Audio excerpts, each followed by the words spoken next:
tank nuts, a lot of here. Again, it's rather hot, so we're running all the fans. Anyway, today we are going to be covering the ferret ignition system. This is the system that runs all the spark for the spark plugs. Pretty self-explanatory. Anyway, we found a ton of problems. I'm going to go through and show you everything that we're checking and where the problems are rearing their ugly heads. Let's get into it. Okay, so first things first, we're going to start at the spark plug end of things. So before me is one of the spark plugs from the client's ferret. I cleaned this one up. They were utterly filthy. If you don't believe me, go look at the other video. But yeah, basically I just hit this with a wire wheel really quick and it has come out very nice. But that's, I don't know, 1/10 of the problem. The outside of these really doesn't matter. Basically you just want to make sure that the thread is good on both sides, that there's no cracks or breaks along the outside casing, and we want to make sure that the electrode end of it is in a serviceable condition. So we're not looking at the gap right now because that'll come later. Oop, focus, there we go. That'll come later. We just want to make sure that it's not so corroded or so damaged that it's not usable. Again, I've only just hit it with the wire wheel. I will need to put these in a sandblaster just to clean up those electrodes a little bit. But these are pretty good. They're not broken, they're not damaged, they're not corroded beyond repair. We can use these. Next thing we need to do is take it apart. So to do that, you basically put a spanner on this end, spanner on that end, twist them, and they break apart into these ones. So that is essentially, knocking stuff over. This is essentially our spark plug split in two. We'll look at the back first because it is just as important as the front. Put it up against a bit of light and have a look down the sides. So you can see that spiral. That is a very thin layer of mica. Mica is basically a non-conductive rock, for lack of a better word. It's a mineral basically, and they make very fine little sheets of it and they wind it around in here. That creates an insulating layer from the inside to the outside. So if you are really uncertain, put a voltmeter on the inside and check continuity on the outside. You should not get continuity. It should be completely insulated. If you don't, some of these don't have them in on the inside, in which case you need to supplement that with a dielectric grease of some sort. Anyway, this one looks really good, not a problem. So that's that one, groovy, all done. Next we move forward and we are looking at the inside. Now that pink section, that is a ceramic, so crane driving past. Very noisy today. Anyway, the ceramic in there is very important. It's actually really odd. All the ceramic I've seen is either blue or white. I've never actually seen pink. Anyway, I don't believe the color makes a difference. But yeah, we want to make sure that there are no cracks or any breaks in the ceramic, because again, this is an insulator. We don't want any spark going through this bit here. Ceramic is generally pretty tough, but it is also very brittle. Once it breaks, it will shatter. Lastly, we want to make sure that this surface here is nice and clean. It needs to be very conductive. Just hitting it with a little bit of a wire wheel is generally more than acceptable. In this case, very good. So we have both sides of our spark plug all looking groovy. Put them together, tighten them up, and there you have it. So that's our spark plug and done. We can push them off to the side. Next, we need to tackle the ignition leads. So this is our distributor, and out of each side, crab distributor for those who are paying attention, ignition leads come out of each side. Now this is a 6 spark plug setup, so there's 3 leads on each side. I've already taken them off, which I'll show right now.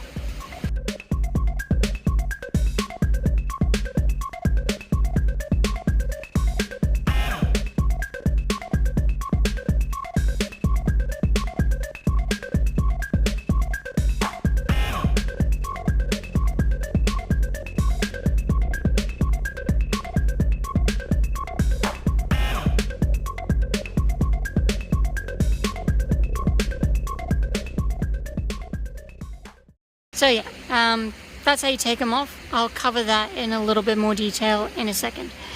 Anyway, what you should be left with is this. This is a set of 3 ignition leads. And again, yep, that looks terrible. We'll get to that in a second. We need to start at the, seeing as we started with the spark plug ends, we'll start down here. So again, we need to double check, make sure all of our ceramic is good, which in this case is, I've already gone through all of these and they're looking pretty good. Now the ends of them, not so much. Actually, that one's not too bad. This one is a better example of what it should not look like. So it's all corroded, we've got rust in there, but it might be serviceable. The only way to know, just hit it with a wire wheel without hitting the ceramic and you'll get something nice and shiny. I've got some of them in here. So that's just after a quick little wire wheel, and I've got to do the inside now that I've dismantled it. But yeah, so make sure that they're nice and clean. We will also need them nice and clean in order to dismantle them. So we'll get into that one again in a little bit. But yeah, we're just checking, making sure that the ceramic is in one piece. Unfortunately, on one of the other ones, we have got a broken bit. So there's a chunk of it out there. Looks like a tooth almost come loose. Not sure if I'll be able to save it. The thing is, we are dealing with quite high voltage and it will jump through a gap if you allow it to. So we might actually need to source some more ceramic, or what we will likely do, glue it back on, and we will supplement it with a good healthy dose of dielectric grease. For those who don't know, dielectric grease, it's basically just like any grease, but it's non-conductive. So it's basically the stuff that you need to like pack into here. But essentially these go on over the top like so, and this collar comes up and screws them in. And that's what creates our seal. So no water or oil or anything can get inside there. So if we simply just put dielectric grease on the outside and make sure none of it gets on that electrode surface on the face, it's good to go and we won't get sparks coming out. But we need to make sure that it doesn't come out. Show it on this one here. We need to make sure that nothing comes out of there and hits the side here. That is the really essential bit. So again, we'll play this one by ear. We're not up to that stage of repairing just yet. We're just identifying the problems that we've had. Anyway, let's get back to these ones. So yeah, next it's always good to just check the threads, which I've never really seen any bad ones on these, but still it's always worth checking. Make sure they are nice and good. We need to disengage these threads as well. These can be quite annoying to do, but if you just use a sharp shot, you can normally take them off quite nicely. And we will need to do that in order to dismantle them. So we'll get to that one, but we're just doing an external observation. This really thick metal conduit is not essential for the running of this vehicle. This is essentially, if you are running a radio system, it basically keeps all of the fields trapped within here. So you're not getting any magnetic or electric fields coming out and interfering with the radio sets. That's what this stuff is for. If you're not running radios, which there's a very good chance we are going to be running radios, that's why I want to keep these. So these ones are actually in pretty good nick. And we're just making sure that there's no significant damage to them. Yeah, you can get little bits like that, a little bit of corrosion. But all in all, they should turn out okay. And we just need to make sure that, there's nothing stuck on the inside. Get to that one again in a little bit. So yeah, making sure that all the leads are good, and then we get to the arse end of it, which is atrocious. So in the video that you just watched, you saw me pulling these out with my little hook. little hook tool. That's because these are impaled. Let's find a good one. You can see that hole there. They are impaled in the top of our distributor. So you can see those little pins. That's where they get stuck into. Now, upon removal, one of them just completely broke off. Not the hook itself, but the ignition wire. So if I get a hook in there now, I can actually pull it out. It's deteriorating at the end of the hook. There we go. Just completely, focus, completely deteriorated. Look on the back side of it. When it focuses, yeah, really bad stuff. So we don't want to be using this anymore. Here is one I removed earlier.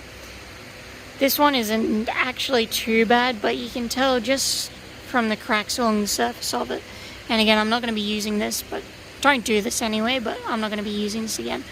You can see the cracks, and I can actually feel it cracking in there. So this is quite old ignition lead.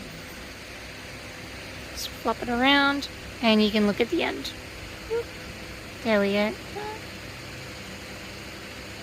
Focus.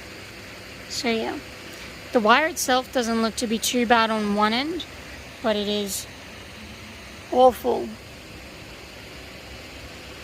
on the other end in there. I don't know if you can see it, but it's basically corroded all the way through. Utterly useless for what we want to do. So I'll pop this one back. Oh, I should also mention, yeah, a good way to tell, look for black marks. So you can see there's a good bit of burning going on in there.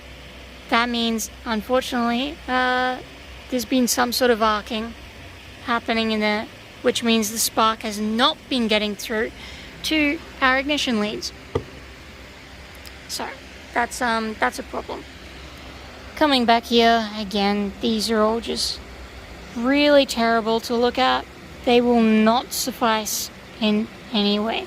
So we need to de-glove, de-sleeve, I don't know the correct terminology. We need to de-sleeve all of these, so we're left with our outer suppressor wiring, our internal, it's about 6mm ignition wire, which we're trying to source at the moment, so we need to get that and the correct dimensions for that, and then we can dismantle all of these. So I couldn't actually find anyone online who has done this before. So if you are wanting to revamp your whole ferret assembly and you want to keep the original spark plugs and leads, here is what you need to do. Step 1, clean it. Let's find a good clean one. You will see in the top here there are some wires twisted and then tucked under this little lip there. You can see the wire just above my thumbnail. That is the same wire that's in the top. Basically, they've pulled it out flat, twisted it, and then they've tucked it under this little screw top here. It's easier to show on one that I've already dismantled. So the wire poking out the top that looks like a bad hairdo, that is split into two, one going left, one going right, and tucked under this lip here where my thumbnail is. And then it is put into a little casing. If I can do this, it's really hard with one hand. Any second now. Oh my god, it's so fiddly. There we go. Kind of. So it basically fits in there like a little sandwich. Where's a better one? Here we go. One I prepared earlier. So it fits in there like a little sandwich. What you need to do is get your little pick. You need to pick all of these wires out the top and then twist it or you can actually pick them out the side. It depends. I found some to be easier than others. Got a little bit of magnetism there. You can either pick them out the side or pick them out the top, but you need them out the top eventually, so that when you pull them out a little bit, you can just make out these ones are still tightened up. Push something under there, lift it up, and cut it with the pair of side cutters. That way the whole little top here, I'm going to call it a nipple. You can pull the nipple off, cut it, and then basically this entire thing will unravel itself. But yeah, I will show that in a video right now.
And there we go. So that is one ignition lead successfully removed. Now I'll explain a little bit of what I just did. So, where are we? Running everything. Alright, number one.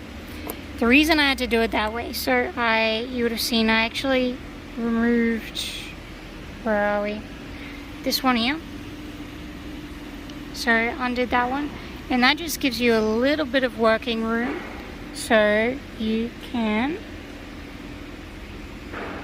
ease the pressure off this one just a little bit. Then by taking these wires out the top, again we give just a little bit of extra wiggle room to get our side cutters under to cut it off completely.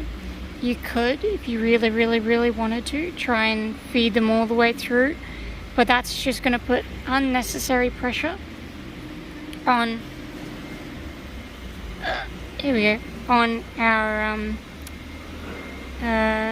bit of ceramic here. So yeah, we really don't want to damage this. So yeah, that's how I do it. Don't know about you guys. Yeah. Alright, well I think that's a long enough video for now. So yeah, we did have other stuff to do, but yeah, this has just been a long enough video anyway. So, yeah, enjoy the rest of your day. Leave a comment down below letting me know if this is good. I've been experimenting with music as well, so let me know if you like the music that I've been playing over the time-lapse videos. There we go. Okay, well, I will see you on the next one. Bye.